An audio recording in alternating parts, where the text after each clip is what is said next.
great. And thanks for recording it so I can share my screen here. Let's see here. Can you guys see that?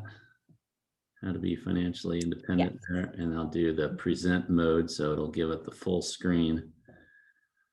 There we go. All right.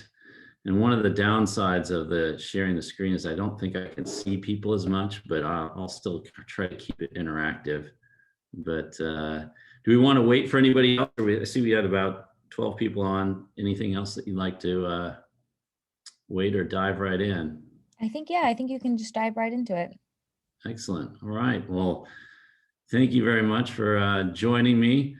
My name is John Heltzel, and I have 3 daughters, 2 that have gone through Mountain View High and 1 that's still there.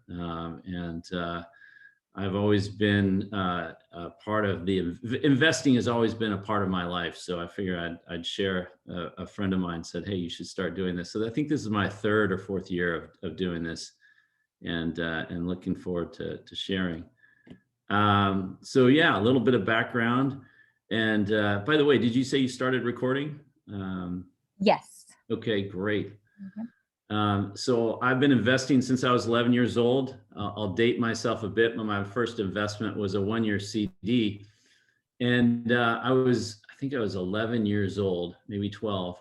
And I had $1,000 in my bank account. And my parents came to me and said, if you put that into a CD, you'll get 15% interest rate. And I really didn't understand what interest rates were, but my dad basically said, okay, it means that at the end of the year of your $1,000, you'll have $1,150 in your bank account. And so I asked him, I said, so what you're telling me is if I put the $1,000 in there and I sit on my butt and do nothing, at the end of the year, you'll hand me $150? And he's like, yes. And I'm like, I'm in. Like as an 11-year-old kid, I was like, I don't have to do anything and you give me $150? Good, I'm sold. So that was my first investment. And boy, if we could just, as we'll talk through it, if you could always get 15%, you'd be really happy, because I think right now it's about 1%. And so in my background, I've always been an econ guy. I've got my MBA, and my day job is I've always been an entrepreneur. So I'm always building out technology companies ever since I was a kid, Boy Scout, selling soap door to door, and programming computers. So it was kind of, I had to come to the Bay Area. And I was lucky enough to come here because my wife wanted to get her master's in social work at Berkeley. So we came here, and I've been doing the tech thing ever since. But let's not talk about tech. Let's talk about humans. What do humans want in life? There's top 3 things that people want in order. Number 1, they want love. Number 2, they want to be financially secure. And number 3, they want to have a purpose in life. So we're going to talk mostly about number 2 today. But what does that mean to be financially secure, right? It means enough money to pay for roof over your head, food, safe place to have a quality education, and finally have money work for you. And what does that mean? Well, kind of like the example of my $1,000 and turning into $150 basically for doing nothing. That is money working for you. And you'll see down at the bottom, I include these pro tips. And what I call this is I throw in little tips, little things that kind of caught me over the years that I'd like to share. And one of them is the KISS method. Keep it simple, stupid.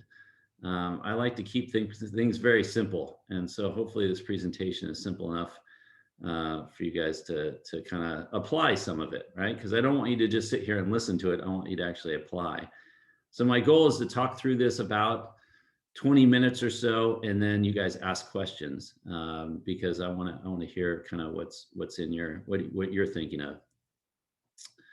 So there's this quote. I met Shamillionaire, geez, this is going on maybe 10 years ago, and he said something to me that really caught my attention. He said, John, a lot of people do what they have to do. You want to get in a position to position yourself where you can do what you want to do.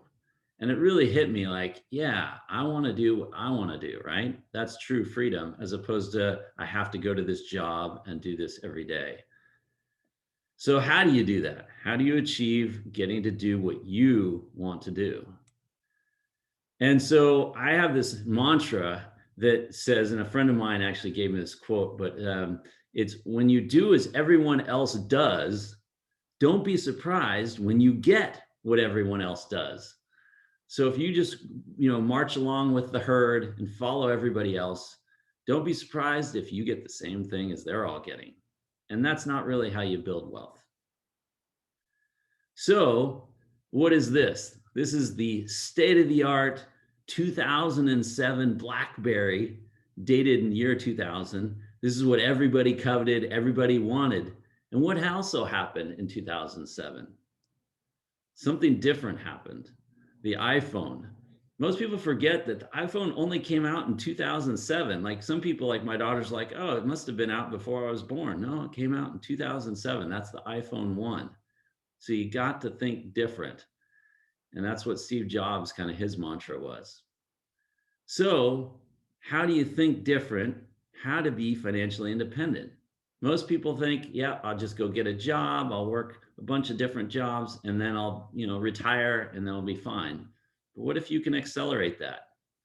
Well, if you're going to do the same, meaning you're going to be the BlackBerry, you're going to have a single source of income. You're going to spend every penny in the bank account, and you're only going to keep the money in a bank, which will give you like 1% interest. But if you're thinking different, you'll have multiple sources of income. You'll be saving up to 1/4 your income, and you'll be investing in the S&P 500. And we'll talk a little bit about what the heck the S&P 500 is and why you'd want to do that. So first, you've got to earn money, right? And you've got to negotiate how much you're going to get paid. I'm sure many of you have internships or summer jobs. I think when I go into the tutorial center, it's, we have people who are working at the local camp counselor, and they're a lifeguard, and they work at the local ice cream shop, and they earn $15 an hour. And then you've got to pay taxes on that. And then they, oftentimes you got to figure out how to get another job. But always have, pro tip, always have multiple sources of income, never one thing of income. And so this is where I kind of raise your hand, like who has a job and how much are you paid? And what, do you get a paycheck, and how do you get taxes and health insurance? So you got to get a job. And the pro tip on this one is pick your boss, not the job. So pick a person that you are inspired by, because it's not just all about the money, it's about the future of where you're going. But then once you earn that money, then what do? You spend it, right? And so I remember one gal, she was like, yeah, I'm a lifeguard and I earned $2,000 this summer, but I spent like 1,000 of it on boba. And everybody kind of laughs, boba, yeah. Well, at $5 a pop, you can blow through a lot of boba, right? And $1,000. Pro tip, how about taking a brown bag lunch? Instead of spending $10, $15 on lunches, how about spending $1 or $2 on a brown bag lunch? Again, how much you spend is as important as how much you invest. And of course, budgeting. The pro tip on this one is pay cash for cars.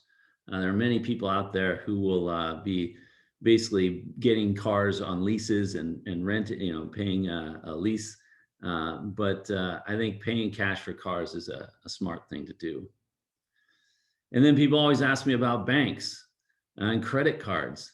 And I remember when I first got my credit card back in college, I was like afraid of it, because I was like, aren't there huge interest rates? And I'm like, yeah, but if you pay off the credit card every month, or pretty much don't use one at all, that's a pretty safe bet that you're not going to get taken to the cleaners by the bank. So by the credit card accounts, by the way. So how much interest do those banks? So you have your $1,000 in the bank account, and it pays you 1.3%. So rather than having it 15%, you get $150. At 1.3%, you get $13, $13.10 to be exact. Well, that doesn't really get that inspiring, and it could take forever to build wealth doing it 1.3%. So what should we do? Well, first, you got to avoid loans. We already talked about avoiding credit cards, avoiding loans. And I always tell this story. I was at a friend's house in Menlo Park, big, beautiful house. And they had bought their house, with a loan, right? And they had a couple nice cars sitting out front. And we asked them, hey, the husband had just lost their job. And the wife was like, hey, she was working, but she wasn't earning quite as much money. And we said, well, geez, what happens if the husband can't find a job and the wife can't find the job? And she said, oh, we just declare bankruptcy. And I was like, whoa, what did you just say? Bankruptcy. And what that means is they have zero money in the bank as cash. They have everything loan. They've bought their house with a loan. They bought cars with a loan. So every time, I think, to think critically, every time you go to someone's house and you look at, oh, wow, they must be rich, they must have a ton of money, you got to think about loans. They might have all their loans outstanding. And if they lose their job, they might lose their house, they might lose their car. So you have to ask people and think that through and be critical. Like, are they really that well-to-do, or are they just buying everything on credit? And that's something that it was always kind of an eye-opener to me, that avoiding loans is a great way to avoid having to give up all those nice things. So then you got to save, right? And saving 1/4 of your income, boy, people are like, wow, that's a pretty high bar. But if you're a student and you're living with mom and dad and you got $1,000 in the bank, it's not that hard to save, right? Maybe a few less bobas, maybe a few less Starbucks, and go from there. But what if you put that $1,000 and invest it? And then you're like, geez, how do I invest $1,000? What do I need to do that? Because I have the $1,000, that's great. And here's a little pro tip. And I'll just repeat this twice. Only pay for financial advisors on a per hour basis. Do not pay a percentage. Pay on a per hour basis. So who's this? Who's this old guy with scraggly hair? This is Albert Einstein. Now, he's famous for a lot of things, but of course, in my world, he's famous for what he calls the most powerful force in the universe, which is compound interest. So let's talk about compound interest and why he says it's the most powerful force in the universe. So what is it? Well, if you take your $1,000 and you invest that in the S&P 500 for the next 50 years, how much will you have? And I wish I had a whiteboard, because I usually write this stuff on the right whiteboard. And the pro tip is the key to all of this is starting today. You're all 17, 18 years old. And we're talking about 50 years. And you're kind of like, John, I can't think out 50 years. I said, no, you don't have to think. Just do it. Just start today. So there's this little rule of 72, which helps you understand how to double your money. Meaning, if you get 7.2% per year for 10 years, you'll double your money. Or if you get 10% per year for 7.2 years, you'll double your money. So you can kind of see, or 20% a year, 3.6 years, you double your money. See, you can kind of see the pattern here. So this is when I start writing it up on the whiteboard. So if you invest $1,000, you take your $1,000, and rather than getting it 1.3% in the bank, you put it into the S&P 500, and it doubles every 10 years at 7.2%. At the end of the 50 years, you'll have $32,000. And usually when I raise hand, people go, yeah, I'm guessing if I did that at 10% a year, which is the S&P 500, maybe I'll have $40,000 or $50,000. Well, you actually end up with $128,000. And that's the power of compound interest. But let's make it really interesting. Let's say you take $1,000, you not just $1,000 one time and invest that for the next 50 years. And you just sit there and do nothing. Again, who likes to do nothing? I raise their hand. Everybody's like, yeah, I like doing nothing. 50 years, 10%, $1,000. But what if you took $1,000 every year for 50 years and added it in? And I've got all the spreadsheets. It's a simple Google Doc. If you add $1,000, you'll end up at the end of 50 years, you'll have $1.4 million. $1.4 million. You guys are already millionaires and you don't even know it. And you don't have to do anything. All you have to do is put that $1,000, which you can do at 18, and it will get easier and easier as you get older to put that $1,000 in. You will have $1 million when you turn 68. And you're like, how does that happen? I don't understand. This is compound interest. It sounds complicated, but he makes it sound so easy. It is, but you got to stick with it. So who is this? This is my hero, Warren Buffett. I go back east to Omaha, Nebraska to listen to him and Charlie speak. Warren is by far the best investor ever. In fact, just today, he crossed over $100 billion in valuation in his personal net worth. Warren is not just all about investing. He's about living a good, purposeful life, about having loving family, about having a house over his head. He has the same house that he bought like 50 years ago. Yet he's this investor savant that has been building wealth for years, and he just keeps getting better and better. So here's example number 3. Let's say you're Warren Buffett, who's invested at 20%. He has got a 20% return per year for 50 years. How much money does it turn into? Instead of 128 grand, it turns into $32 million. Think about that, $32 million. Well, that's great. You're like, boy, that's pretty impressive. That's just if you invested one set of $1,000, you get 32 million. But what if you did a bonus round and you invested for 70 years? Warren is actually 90 years old. So he's actually been investing since he was 11 years as well. So he's been investing for longer than 70 years. At 20% a year, that's $1 billion. $1,000 turns into $1 billion. And of course, that's why Warren Buffett is worth 100 billion, because he's been doing way more than just $1,000. That is the power of compound interest. So then people are like, okay, John, how the heck do I do this? And the real trick to this, and it's more psychology than anything else, is always hold.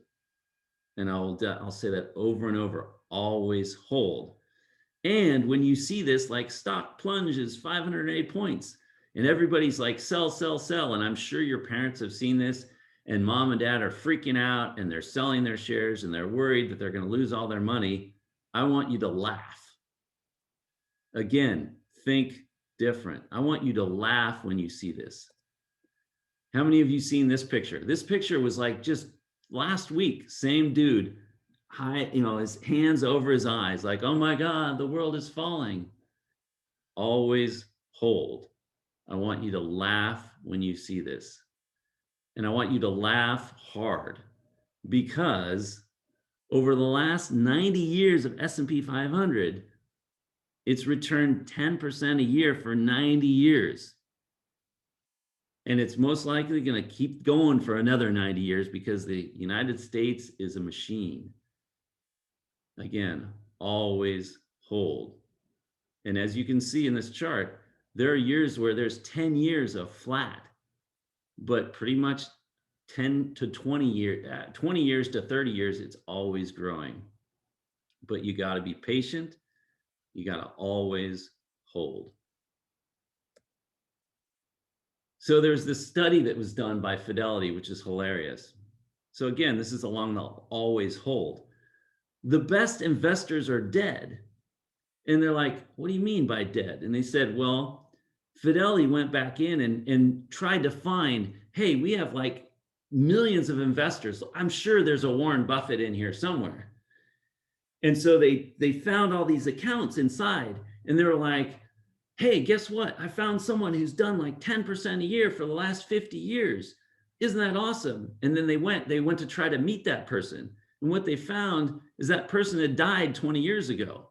And the account was never recovered by the heirs, the kids from that account. But the money just kept on compounding for the next 20 years. Well, why are they so good being dead? Is that back to the psychology? They don't do anything. They don't invest. They don't monkey around with it. They just let it sit and hold and hold and hold. So now you're like, okay, John, that's great. I get the message. put my $1,000 in today. Next year, I put in another $1,000. Next year, I put in another $1,000. How the heck do I do that? How do I invest? So maybe I'll stop here and ask any questions. Like, anybody have any, like, hey, what the heck? How, tell me more. So any questions so far?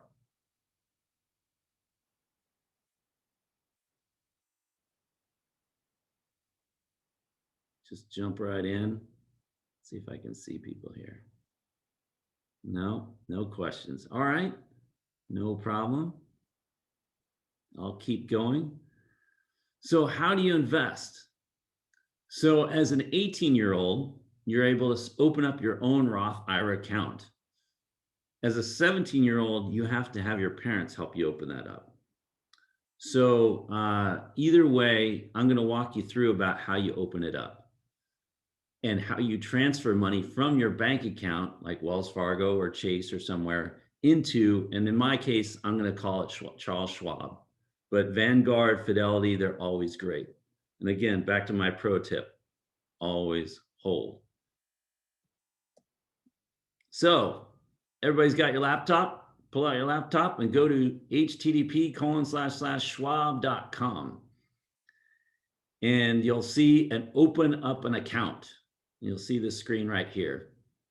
And if you have two screens, you can see this on the right, but literally, I teach a class at Marcia Babiak's class. I had a gal open up account in the class while we're doing this. Now it's a 16-step process, so it's not easy, but I'm going to walk you through it because at the end you'll be like, that's not that bad. But it does seem like a little bit intimidating when you're first trying. But basically you click on open an account. You click on Roth IRA. So you scroll down and there's a little Roth IRA button that you click and then you hit continue. And then you said, do I have an ID? And you say, no, I'm new to Schwab. And then you type in your name. And I just did this just like I would normally. And I put in my date of birth. You must be 18. So that's the one hurdle. So ask your parents if you're under 18, but if you're over 18, just keep on trucking. You pick your login and ID, just like you're picking in your login ID for your Gmail account or any other TikTok account. You add in your full address. You put in income numbers, $3,000, it's fine. They don't really care. They're not going to check on it. Your net worth, maybe also $3,000. Just throw that in there. This is where they ask you a bunch of questions. 99% of the time, it's going to be all no, but still check with your parents. Are you on a board of directors? Most likely no. Are you trusted? Do you want to enter in your trusted contact info? You can just say no for now. And then they ask a bunch of questions. Do you want like trading services and options and limited margins? The good news, you don't need any of that. You just type no for all of those. And of course, if you're climate change oriented, you can say paperless. And you don't need to put in your beneficiaries at this point, but those could be your parents. It could be your brother or sister, your aunt or uncle, but just put in no for now. And then the final page, they roll you through like a bunch of legalese and you basically check. And you are definitely a non-professional subscriber. So you check that box and you check all these things, which is basically saying, what you are able to do this and will abide by their rules, which are the rules that they apply to everybody. So it's fine to do that. And then have you notified by the IRS that you have any backup holdings? 99% of the time you won't. And then you check the bottom one and you hit submit and you're good to go. And then I typically download the mobile app because it makes it a lot easier to look at things and you can see the different views and then you can transfer money. So then you set it up so you can transfer money from your checking account, which is at Bank of America or Chase or Wells Fargo, into the Roth IRA. And in this case, I'm doing $100. And you can just put in the $100 into the check. You can do it you can write a check to Schwab and mail it to them, or you can actually scan it in with the mobile app, and within 2 or 3 days, you'll have $1,000 inside your brokerage account. And you're like, awesome. Now I got the $1,000. Now what the heck do I do?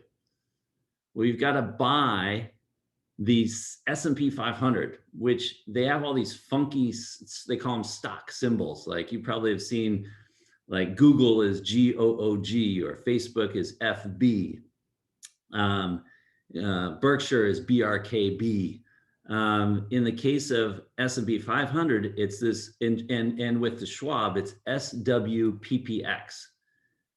And so what you do is you log in to your website. This is Schwab, but it's the same with the Fidelity or Vanguard.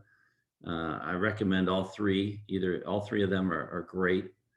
You click on the trade button up at the top, and then you type in your $1,000 and you type in the symbol, which is that SWPPX. And you type it in and it says, oh, looks like Schwab is net asset value. The NAV is $50.09. And then you can type in, I want to buy $1,000. You can buy fractional shares at Schwab. Most brokerages allow you to do this. Most mutual funds allow you to do this. So you just say, I want to buy $1,000. I'm going to reinvest dividends and capital gains. And then I click on review the order. And then I actually place the order, and then you're good to go. And you basically bought, if it's 50 shares at 1,000, so that's like around 200 shares or so. And then you're good. And then you just hold. You fall asleep for 50 years and it turns into a pile of money. So in summary, spend less than you earn, invest in the S&P, start now, and start now. And here's my contact info, jheltzel@gmail.com. This is my mobile number. Feel free to email, text. I've had students email me and ask me questions, and follow through, kind of because they were curious about some additional information. So I'm always open to learn about where you think you'd like to make your investments, but my recommendation is the S&P 500 for the next 50 years. And that's it. Any questions?